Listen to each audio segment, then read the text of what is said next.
Hi everyone, so this is the reporting of Group 3.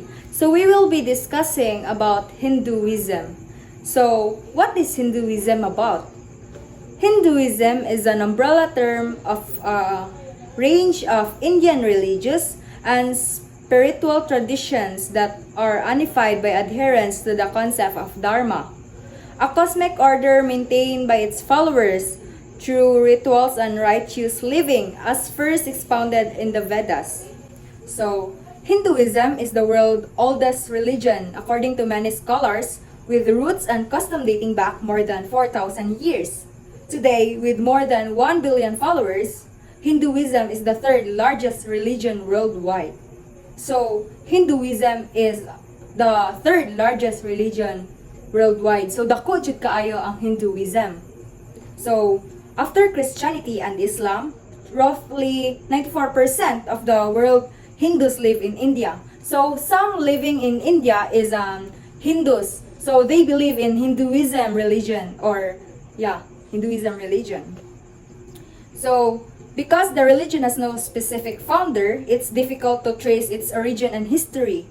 Hinduism is unique in that it's not a single religion but a compilation of many traditions and philosophies.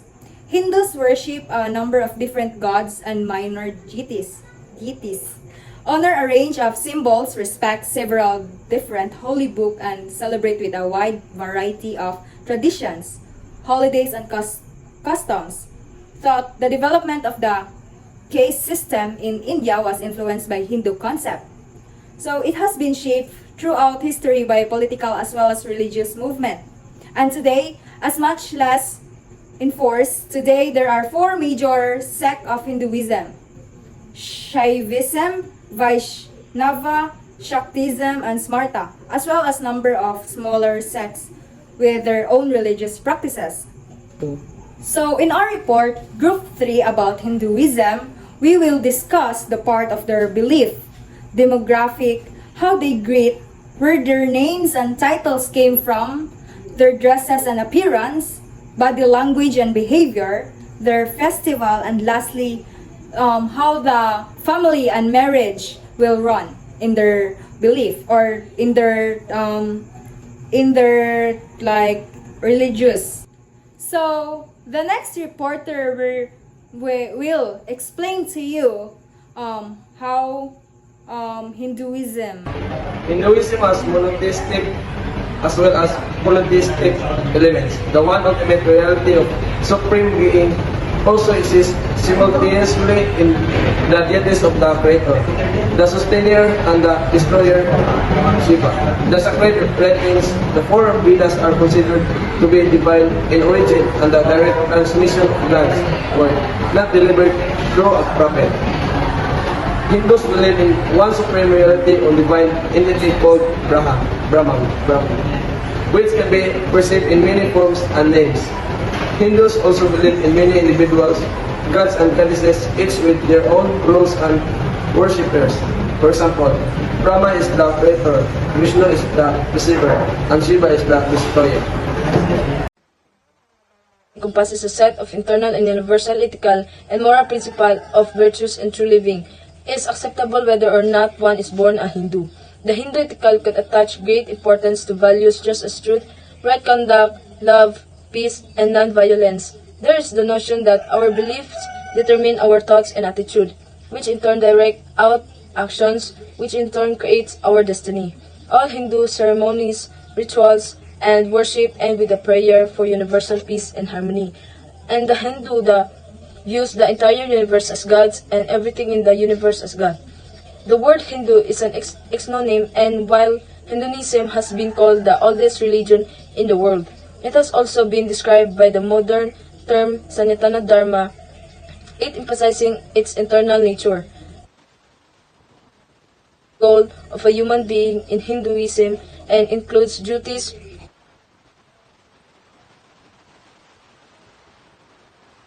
this time, I will explain how a Hindu can achieve self-realization through various paths. A Hindu is enjoined to seek personal purification and the path to self-realization through one of four or any combination of the four paths. So these are the four paths of a Hindu. So the first one is ritualistic worship, chanting of prayers, devotional surrender to a higher ideal. So this means that doing worship, prayers, chanting, and rituals, it helped them to connect with the divine. It also helped them to let go of ego by dedicating oneself to higher power.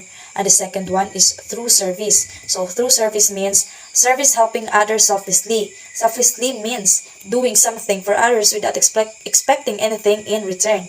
And the third one is through yoga and meditation. So through yoga and meditation, it helps them in practicing discipline and mindfulness for inner peace. And the last one is through inquiry or know thyself. So it means that understanding the true self through reflection. Demographics of the non-Christian religious affiliation in Australia, Hinduism experienced the fastest proportional growth between 1996 and 2006, with the population more than doubling. According to the 2006 census, Hindus comprise 0.8% of the total Australian population, or 148,130, and 0.3% of the population of the Northern Territory. So, Hinduism experienced the fastest growth among the non-Christian religions in Australia between 1996 and 2006. The 2006 census recorded 148,130 Hindus, or 0.8% of the total population. With 0.3% in the Northern Territory, this growth was driven by increased migration, particularly from India and other Southern Asian countries. It is generally not customary to hug or kiss a member of the opposite sex during greeting, particularly in formal or traditional setting. Instead, handshake or the Hindu namaskar, it is respectful and non-contact way to greet others and suitable for all settings and across genders. And these practices may vary depending on individual references and the level of familiarity between people. Names and titles. The use of family surnames is not universal among Hindus. The practice varies between regions in India. The use of surnames is common among the people who arrived in Australia from northern, eastern, and western parts of India. In Tamil Nadu, in southern India, and Sri Lanka, the use of surname is uncommon. The following is an indication of the practice amongst Tamil-speaking Hindus.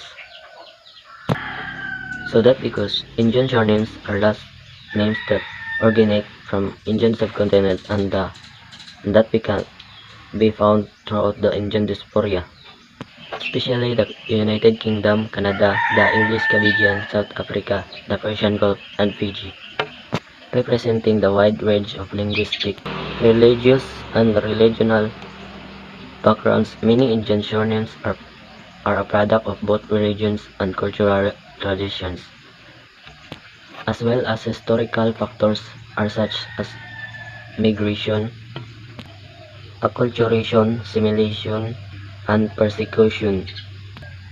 Some Indian surnames are distinctive and easily recognizable, like Devi and Patel, and they often carry important cultural and historical significance. Dress and appearance. Dress codes amongst Hindus vary. The following dress codes are not generally applicable to all Hindus. However, they provide some indication as to Hindu dress practices. Hindu dress practices vary widely, with no single code applying to all. However, these are some common elements within sari provided. The sari. This is a long piece of cloth wrapped around the waist and draped over the shoulder. The sari is a traditional garment for many Hindu women. The dhoti. It is a long piece of cloth worn by men, often wrapped around the waist and legs. The forehead mark, it is known as a tila. This mark is often worn by Hindus, especially women, and can be various meanings related to faith, marital status, or community affiliation. These are just examples, and modern Hindus wear a wide range of clothing, including Western styles. Dress in Hinduism is often seen as a way of express faith, cultural identity, and personal style. Language and behavior. Nonverbal communication has a powerful effect on relationships and effective service provision. Nonverbal signal acceptable in one culture may be completely unacceptable or even offensive in another. Some of these sensitivities to be understood in this area include: first, some Hindus from India show agreement by moving their head from side to side, which may be misinterpreted as no. For example, in Western cultures, a nod up and down means yes, while a horizontal shake signifies no. Misunderstanding this subtle cultural nuance can lead to confusion during conversation or service interactions. Second, most Hindus avoid public contact between men and women. So, it means many Hindus avoid physical contact like handshake or hugs between men and women in public to maintain modesty and respect. Religious festivals and days of significance. There are Hindu festivals almost every month. They are based on the lunar calendar and hence the dates vary from year to year. Some festivals are based on the change of season and others celebrate and glorify the great incarnation or prayer campaigns to invoke and realize the divine within. The main festival observed in Australia are: first is Thaipusam. Thaipusam is a significant festival for the Tamil Hindu community. It takes place in January and it is dedicated to Lord Marugan, the deity associated with strength and valor. Devotees participate in various acts to devotion, including carrying kavades or burdens as a form of penance or thanksgiving. It is a day of intense spiritual focus and community celebration. Mahashivaratri, which means the great night of Shiva. It is a key event for the worshipper of Lord Shiva, held in March. This is a night of fasting, prayer, and vigil. Devotees stay awake through the night chanting mantras and seeking the blessing of Lord Shiva. It is considered one of the holiest nights of the year, with many devotees meditating and praying for spiritual growth. Tamil in Kerala New Year. In April, Tamil and Kerala communities celebrate their New Year, which is an important cultural and religious occasion. This festival marks the beginning of the harvest season. It is a time for family reunion, prayer, and for prosperity and the offering of special foods. The ritual typically include visiting temples, offering prayer, and starting the new year with fresh hopes and positive intentions. Ram Navami. It is the celebration of the birth of Lord Rama, an avatar of the god Vishnu, revered for his ideal conduct and devotion. Occurring in April, the festival involves chanting sacred hymns, performing prayer, and reading passages from the Ramayana. The epic that tells the story of Lord Rama's life and his victory over evil. Hanuman Jayanti celebrates the birth of Lord Hanuman, the deity known for his strength, devotion, and courage. This festival, which also falls in April, is marked by chanting the Hanuman's Chalisa, a prayer dedicated to Lord Hanuman, and by the performing rituals that seek his blessing for strength and protection. Krishna Hanmashtami. In September, Hindus celebrate Krishna Hasmantami, the birth of Lord Krishna, an incarnation of Lord Vishnu.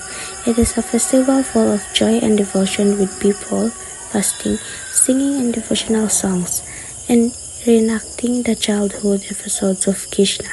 The festival also includes the breaking of Dahi Handi, a pot of yogurt, in a symbolic reenactment of Krishna's playful exploits.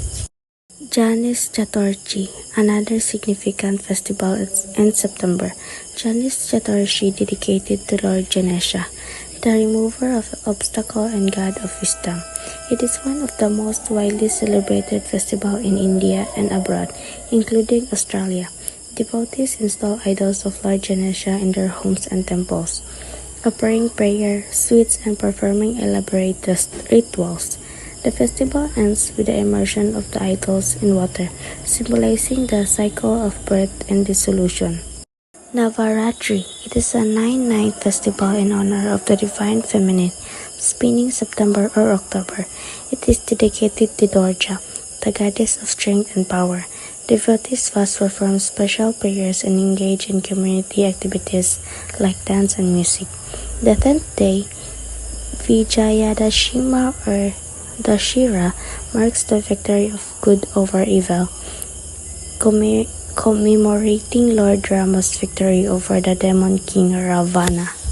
Deepavali or Diwali is perhaps the most famous of all Hindu festivals, celebrated in October or November, depending on the lunar calendar. This festival of light symbolizes the triumph of light over darkness and good over evil.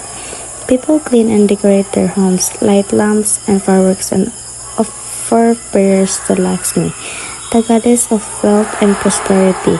It is a time for family gathering, sharing sweet and offering thanks for the blessing of the year.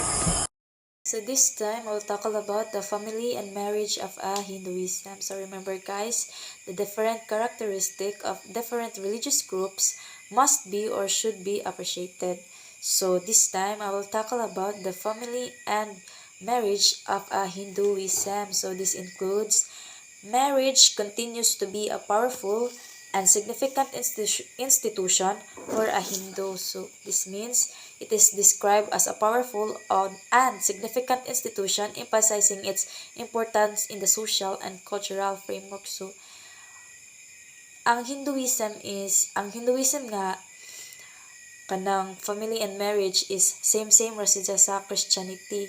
So the second one is sexual relationships outside of marriage are not viewed favorably. So such relationships are not viewed favorably, indicating the value placed on marital fidelity within Hindu culture. So as sa awang giingon, ang Hindu is the same sa Christianity. So sa Christianity, di ba, is dili pud siya pwede nga mangabit kay dili siya fair. Like if na siya mga anak tas mangita siya og lain, dili siya fair kay murag ang iyang pamilya nga real nga ijang asawa nga gipakaslan is nay katunga sa attention niya, or in short, dili pwede ang mga bit kay sala na. So the last one is, in Hindu societies, there is great respect for older family members. In Hindu society, there is a strong cultural norm of showing great respect for elders in the family, reflecting the significance of family hierarchy and intergenerational relationships. So parehara gyapon sila sa Christian is because kanang it talks about respect for elders. So ang Christian is more respect po siya sa kanang mga mas tas pa og edad. So maraptanan. So, we are done on our discussion or report. So, I hope you've learned a lot on our report or discussion today. Thank you.